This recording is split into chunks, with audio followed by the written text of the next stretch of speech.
Сәлеметсіздер, сынып жетекшілер, сіздер мына табелге педагогикалық кеңестің шешімінің нөмірін, күнін, сонымен қатар марапаттау қағазының нөмірін қалай жазу керек, сонымен қатар таңдау бойынша пәндерді қалай жазу керек, табель нөмірін қалай жазу керек көрсетейін.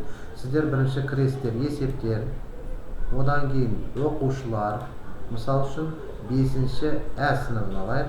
Кез келген бір оқушыны таңдайсыңдар. Мысалы, міне Жұмабай А дегенді таңдадық. Осыны есепті құрастыруды басасыздар.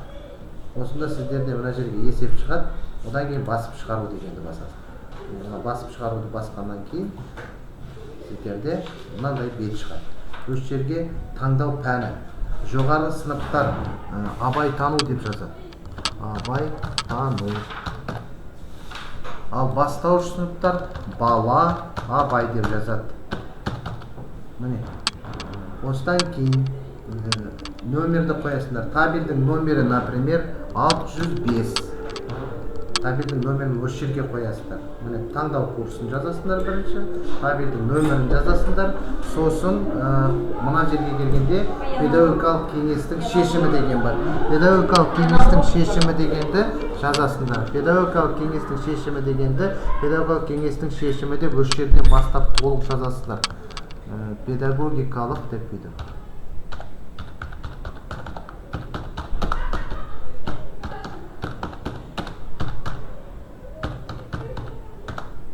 Қос нүкте қоясыңдар. Педагогикалық кеңестің шешімі дейсіздерді. Одан кейін номер 5-ші хаттама дейсіңдер. Хаттама. Одан кейін өтір қоясыңдар да, хаттамадан кейін 25.05.2024 деп қоясыздар.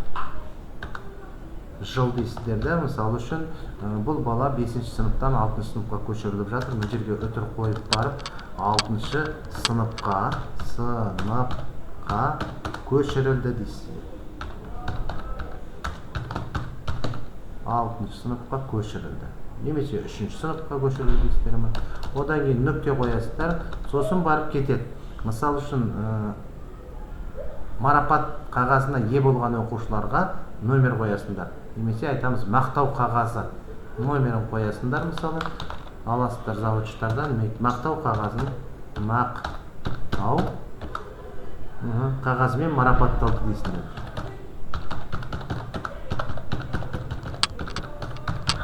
Осы міне. Одан кейін басып шығару дегенді басып қаласыңдар. Басып шығаруды басқан кезде сіздерде міне табелдің нөмірі тұр.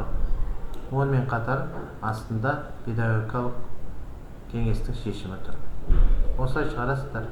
Бұл жерде міне бала абай деп тұр, таңдау пәндері. Сұрақтарыңыз болса жекеме шығыңыздар. Рахмет.